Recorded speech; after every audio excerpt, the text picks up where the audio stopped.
Hello, ladies and gentlemen, and here is our little tutorial about the violin. Let's start with step one. All right, step one is, this is our violin. You see that? All right, it's in the case. Most violins and that I've seen, they have this nice little, you've got your little setting, everything. There's a very important Velcro part, which you should take part in and secure your violin whenever you have it in the case. That way, if your case ever gets knocked over, it's locked in there and it won't turn over. It's like a seatbelt for your violin. Your bow goes in this little this little holding area. Lay it down in there. Flip this to snap it in. And then there will be some storage compartments, little things that you might need. Sometimes your violin might have a nice little cloth that you can put over. Otherwise, you can get a cloth to put over it. You might need one on occasion to just wipe down your violin. Mine's a little dusty right now, a little rosin and things like that. But you want to, give your violin a little care every now and then so it's not too dusty. My cases got a little temperature control. Some cases do, some cases don't.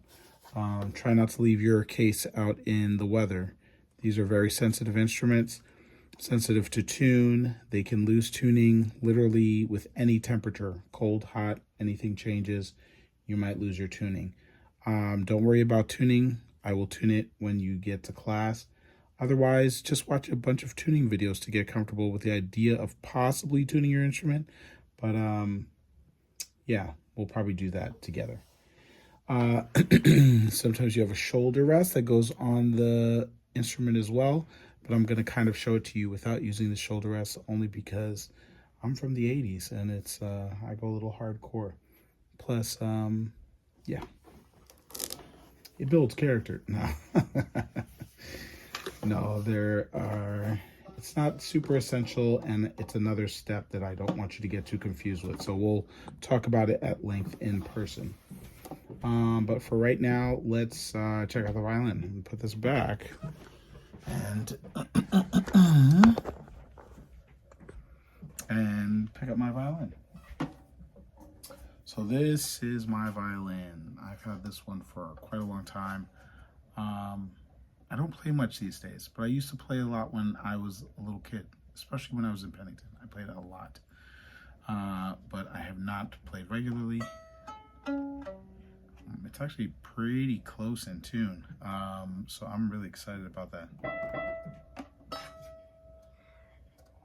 All right, so let's talk about the tuning a little bit. If you have it in close tune, usually you can hold the tuning if you're careful with it, you're careful about the temperature and everything. You have two places where you can tune your violin. Up here is the tuning pegs, the wood tuning pegs, and that's a harder place to tune because you have to use a little bit of force to keep it in. Sometimes, and the turning is very precise and minute. You might pop a string. If you pop a string, that means you gotta buy a string. That means you gotta put a string back in, which I'm happy to do, but it's a process. It takes a while. Don't throw out your violin if the string pops. You just need to replace the string. It's not a big deal. So this is the big tuning. Then there's some minute tuning. Some beginner instruments do not have this, but most violins will have this. Actually, it's interesting. Some expert violins do not have this. But these small tuning pegs are a little easier to deal with and fine tune. So if you're close, the notes on each string should be E, then A, then D. Should be D, and then G. So yeah, this is a little bit, a little bit out of tune. I'm gonna try to tune a little bit.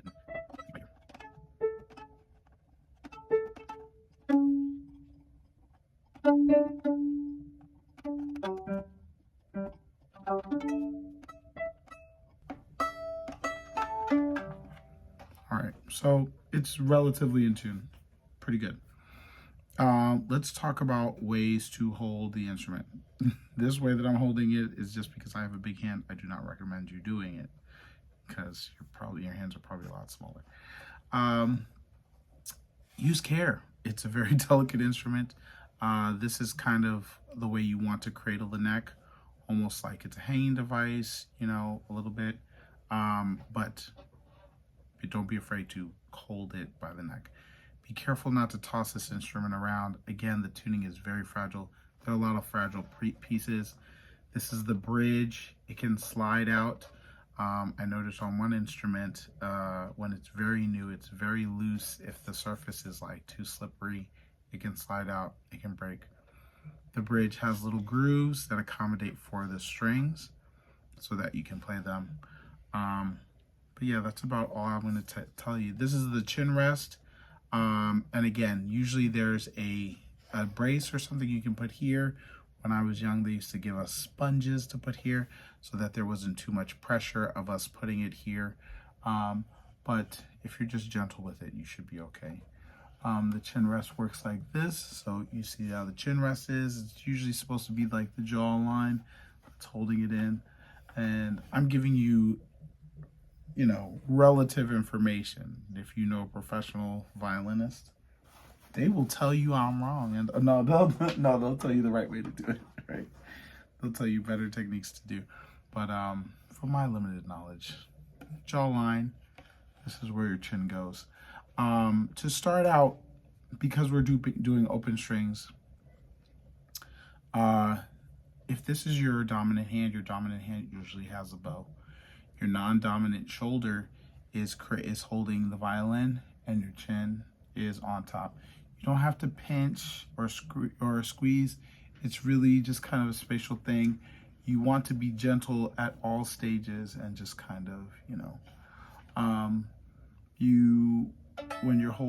if you're holding it by the neck, we're going to get to this part, but if you're holding it by the neck, generally you're here, like you're giving yourself a backwards high five, and then your fingers will go on top so that you can arch your fingers to get, you know, similar to a guitar, like what we're doing with guitar, if you watch the guitar video.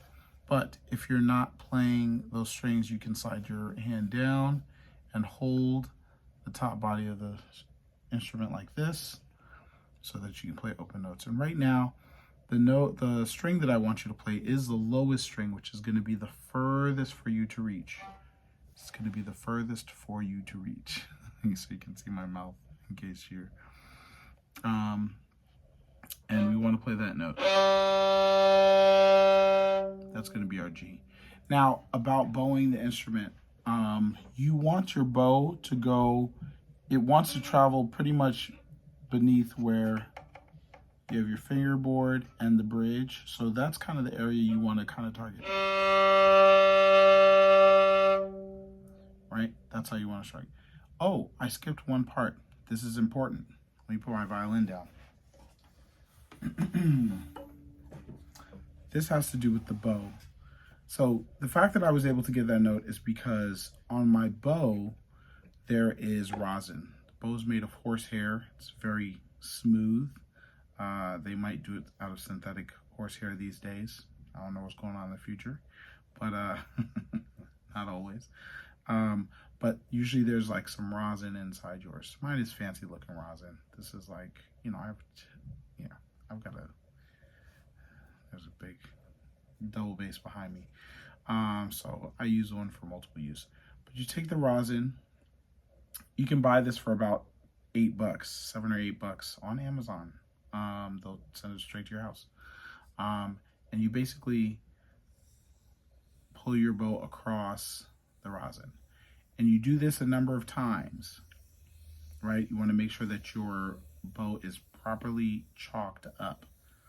Now, sometimes the tension of the bow has its own tensions, will be too loose, you know, and then the horsehairs will be all loose and open. I mean, it is not a great example. Oh, here we go. Really super loose. Maybe you can see that. But you want to tighten it enough so that, but not over tighten it. You want to tighten it enough so that you can have, you know, you can make this smooth move. Like it's a bow, like a bow and arrow, you know. Not super tight because you're not shooting an arrow, but tight enough so it can travel on the strings, but not hit the wood behind it. Okay, so you want to do this a number of times so that it's properly chalked up. The better the quality of the chalk that you get, the better situation you'll have. The one that I have here, I like this one. This is called Mellows. Usually the ones that they send in containers are like kind of cheap. And I mean, it's not expensive. Like this is for cello. This will work fine. This says cello, but you can get the cello one. You get the double bass one. You get the violin one. Cello one has open space. It's a nice little, cool little container. This is not an ad for Mellows, but I just enjoy it because there's no hindrance. There's nothing around it, and it's just kind of exposed, so I can travel on it. And it chalks up really well and really easily. It's got this nice dark rich color, which I don't know, somehow makes me feel like it's more legit. It just works well. Anyway, like I said, it costs like $7, maybe 10 in some universes, but it's worth it. And it lasts for a really long time. You know, it looks like the stuff that the dinosaurs are kept in, you know, dinosaur. Anyway, I'm drifting. Don't mind me. Make sure that you do that first before you start playing, so that your bow is properly chalked up. Just like Simone Biles, you know what I'm saying? She chalks up the hands before she goes on the things that gymnastics. Well, I don't know too much about gymnastics. I just threw that out there because I know they use chalk. This is the same idea. And then that way, when you play your instrument, you play very light and you get this constant, nice friction, beautiful tone. I would demonstrate an unrosin bow for you, but I don't have one. And usually if you do that, it just sounds like just sliding sound. Sometimes you won't get a note. Sometimes you'll get a screechy note, which is annoying, even more annoying. But this is nice and chalked. You get beautiful resonance. You know, if you want to get articulation, you're more likely to get it.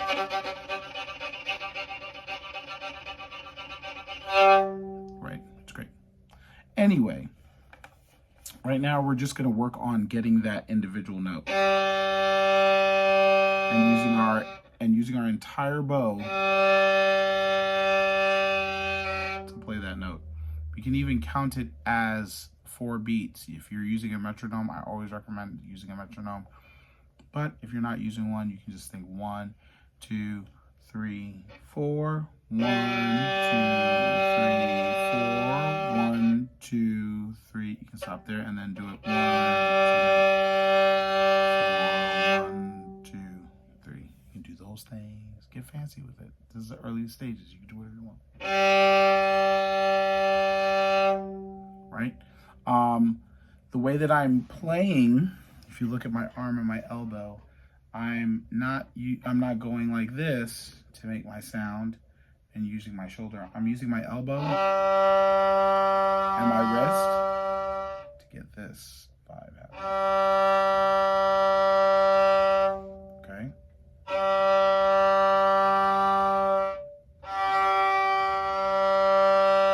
Not enough rosin. Starting to get that weird sound. Let's do it from the front angle.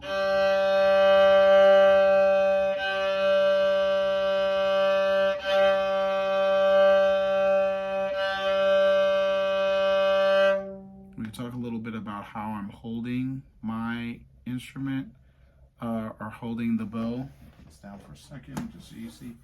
See, every time I have to demonstrate, I put it back in the case. You can't see the case, but it's over there. I put it in the case, so it's secure. This is the bow, right? I'm kind of putting my thumb right here underneath. I don't know how clear that is. Right underneath here, and then I'm kind of draping my finger. Let's start here. Where we're kind of putting the fingers over top this way, right? Let's say that that's what I'm doing, right?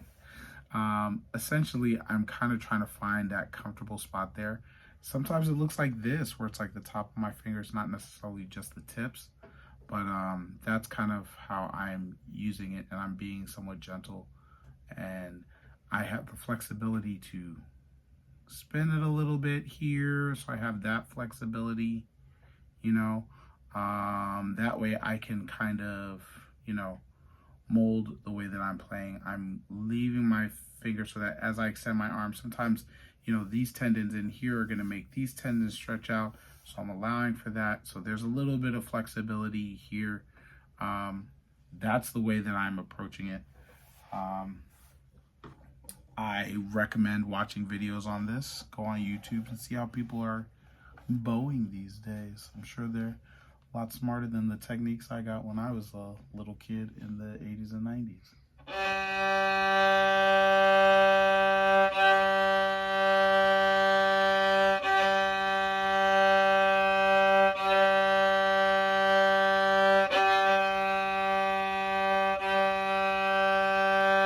So the idea is really just to, when you're bowing back and forth, to make sure that you can get a straight line and that you're not getting this.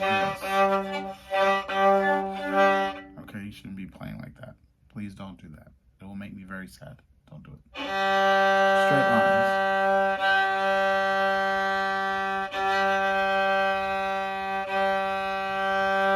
Once you've conquered that string, try to move to the next string.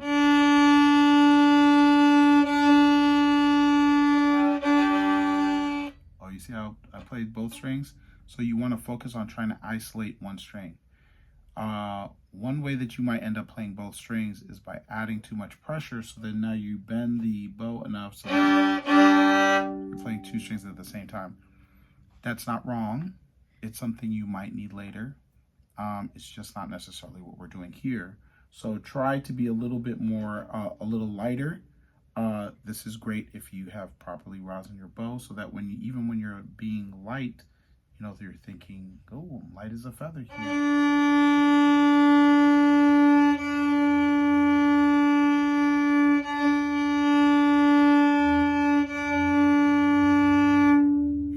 That one string, and you're not, it's basically not you adding pressure to make the note. You're just resting the bow there, and you're gently pulling it across. And this is where your line makes sense, because if you start doing things like, if you do things like that, you're going to end up hitting the other string. You're going to go the other way, okay? Yeah, try to isolate each string. Try for A.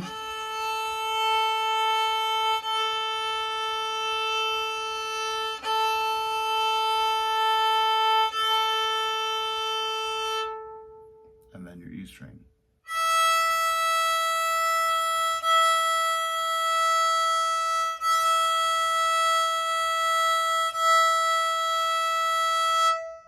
Ooh, parents, I apologize in advance. You're gonna hear a lot of this. Be okay with it.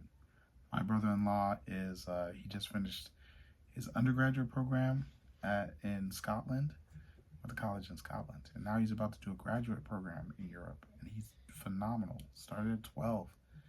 Your kids are much younger and they can do great things. But you got to endure this for a little while. All right. So, yeah, just take that approach of, I just want you to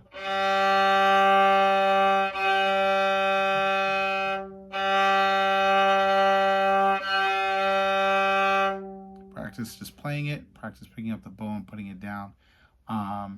There are all the fret information there, and we can start talking about that. My daughter's here.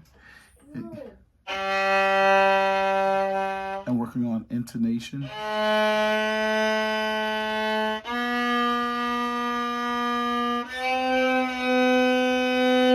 Now my fingers are a little big. I'm gonna turn around so you can see what's going on over here. I'm really just placing them down. Let's see if I can get this in a good view. And I'm putting down my first finger. Putting down my second finger.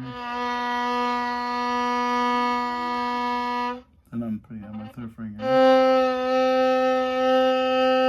Now my fingers are a little big, so even that note feels a little sharp to me, which means I gotta pull my finger back to get the right intonation, you know? That's just for me and how I'm playing. You guys have smaller fingers, so you won't have that problem.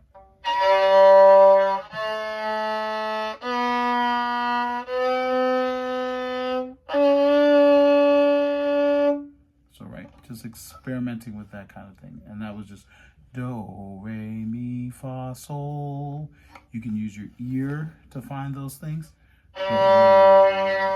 Movable do, re, mi, fa, sol. Right? You can do those kinds of things and have fun. That's something you don't, all you need is your ear. You don't need music or anything like that. For the song that we're playing, hello everybody.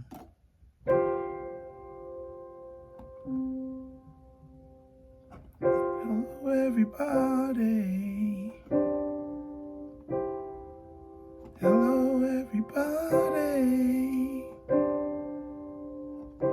Right? This is a song we're playing. If you have just that open G,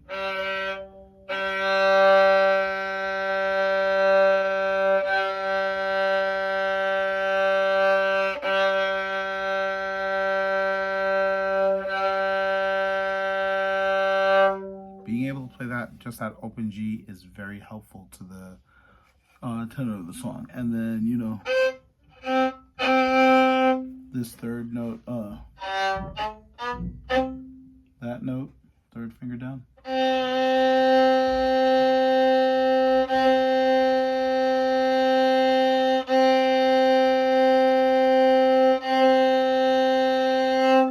That's only if you want to be adventurous. But really, if you can just play this open note. Now, if your note doesn't sound like this because it's cold outside and the temperature has changed, don't fret. Your main job is the technique, not the note that you hear on this video here. I've tuned it so that it sounds right. Your job is to practice that technique. I will tune you up when you get there, and yes, and then we can work through those kinds of things. Learning how to tune my violin took a lot of years and a lot of courage and a lot of broken strings. So that's not your job right now. You don't have to work on that right now. But, you know, I don't want to keep you from being ambitious. If you've got mad money, if you got strings money, if you fit the lottery, there will be signs. If you've got string money, you can get strings on Amazon. If you need help with that, let me know. But if you just search violin strings for your size, you can just order them. By all means, try, but make sure that you're doing the work in addition to that. Make sure that you're watching videos outside of what I'm doing. I will not always have the time to teach you all of these things, but I can lead you to the resources. But yes, your job right now is just work on that technique. Make sure you work on that technique. Play those long tones. Get that movement going. Feel natural with the movement. You know, you can practice it without even having your instrument. You know, they're like, "What are you doing?" Like, don't worry about it. Don't worry about what I'm doing. Don't worry about what I'm doing. I'm just using my elbow and my wrist. You know, and just get used to that. You will have to hold up your arm. I haven't really talked about posture even, and like standing posture or sitting posture, but again, those are things you can look up. Those are things that we will do in person, and I will ask you to do. Put your feet flat on the floor. The better focus you have and the better commitment that you make, and it's just small commitment. You don't have to spend hours doing this every day. Spend a couple of minutes. Visit your instrument every day. Be thoughtful about your instrument. Be thoughtful about where you hear your instrument in the world. And that'll all be very helpful to you advancing at this instrument. It took me a number of years. It could take you a couple of weeks if you're sharp. I didn't have the resources that you all have now. I didn't have the YouTubes and everything else. I had to go to the library and read a book that told me what to do. I didn't have this video. So parents, if you have this video, it's a great source for your students, for your learners. let them watch this video. It's long and boring, I promise you, but it's good information. Have a great day, y'all. I'll see you later. Has it been a good day?